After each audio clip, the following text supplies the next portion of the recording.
What is going on? Welcome back to the channel. So today I want to talk to you about SoundHound. I want to go over some of the current data points, break it down on what is really moving it and what shorts are doing. Before I get into any of that, make sure to hit that thumbs up, and with that, let's get right to it. So SoundHound is down 3.83%, 845 the low, 888 the high. So SoundHound regrettably is starting to break on a technical standpoint. Nothing really to do with itself though. So no SEC filings, no press releases from SoundHound. So it is just piggybacking off the broader market. Market's concerned over several things, more of a increased tension between, I think it is Iran and also the States. So a lot of people are again speculating on some war starting, at least in the foreseeable future. You also have this, so the market digesting PCE. Month over month, it did come in a little bit hotter. Year over year, came in flat. Despite it being flat, still, market sees it as too high. And a lot of the doom and gloom analysts over the last 3 weeks have stated that it's the tariffs that is what is going to increase inflation, increase unemployment, and lower GDP. So we won't be really seeing that on these reports for another 2 instances. So the market's going to be kind of stuck in limbo for another 2 months. So it's not a good scenario. Shorts on the other side, like flip side, are taking advantage and increasing 1.2 million shares. 32.5% of the free float is being shorted. It does work out to be 116.74 million shares. So as per usual, SoundHound shorts are increasing, especially like the market's not really doing like anything. Like nobody is really buying the dip, if that kind of makes sense. Even coming from a institutional standpoint, you see 5 transactions on the secondary market above $100,000, and they are all sells. So big money, like I said, is just not really buying. They want to wait and find out exactly what the hell is happening. And even funny enough, actually it's not funny, but I just saw another post saying that monkeypox in the States is like at 28% or whatever that does mean, but I really hope that we don't have some sort of shutdown. So you kind of have that level of fear. You have war, you have just inflation, you have tariffs. This is a very, very interesting time, and big money doesn't want anything to do with it, so they're not really buying. Even on the dark pool, there's not even that much in transactions. Dark pool is often enough used by shorting. So even though they're increasing 1.2 million shares, it is a lot of smaller transactions, less than 100,000 each. So like I said, it's not necessarily the best. It would be good if SoundHound did put out some piece of news, maybe an interview, because I've stated that like SoundHound in theory is good.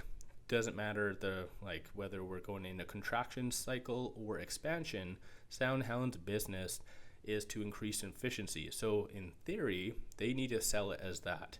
So I think SoundHound's really missing the ball a little bit, and unfortunately, the sentiment is very low for investors right now. I think people are starting to lose hope. And yeah, it's just a very bad scenario. But then again, it's not really to do with SoundHound. SoundHound's just piggybacking off of the broader market sphere.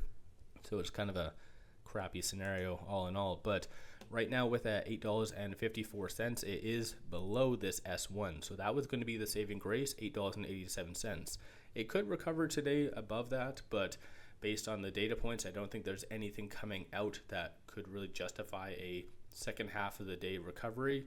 So 887, so with it closing below that, that does mean that it is going to be more in like a negative technical standpoint going into next week. So that's not all that great. $6.96 is going to be the next strong support. Quickly looking at options, 1.05 million in calls, 2.46 in puts. So 73% of all the options being done today are optimistic in nature. So that one is rather abnormal to me, at least, because I normally don't really see that level of optimism. Based on this though, it does look like there's a lot of calls, $12 calls and $11 calls purchased for April 17th and July the 18th. So maybe there's something to do with that.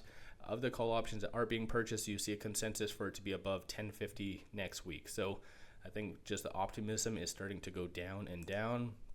of the bears, they are anticipating for it to be sub 8. So more pain, unfortunately. But with today being Friday, just take note of this. So you have 1,000 at that 9, 3,000 at that 950, and then 6,000 at the 10. This is the open interest.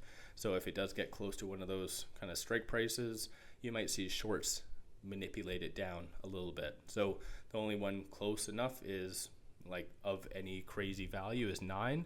So most likely you won't see any activity, but you never know. If there is like a second half rally for whatever reason, then just watch for that $9 mark overall. But one thing to bring up though is that in Q4, the last earnings, or the last 13 Fs, it did disclose net institutions increased 1.12 million shares. So that's kind of a good thing overall. So this is a quick snapshot by TipRanks. So I just wanted to kind of share that with you. No new analyst ratings or nothing like that, unfortunately, but on the actual chart itself, I'll give you a quick overview of all of that. So the only thing to really watch for, which is one thing that I thought at least was going to be too far out, was that 200-day moving average, and that is sitting at $8.60.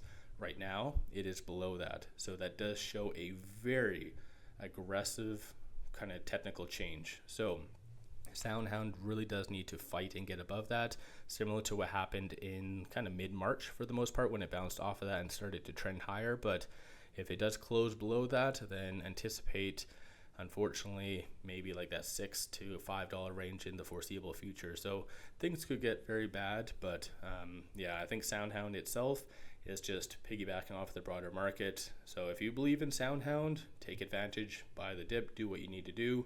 As I mentioned, last time it did bounce off of this 200-day moving average. For those individuals that did buy call options, even in this short span of a couple days, you would have made some pretty good money. So typically whenever you buy when there's a lot of fear, contrary to what the market is doing, that's usually how you make some pretty good money. But again, do whatever floats your boat. So let me know your thoughts on SoundHound. Are you buying the dip?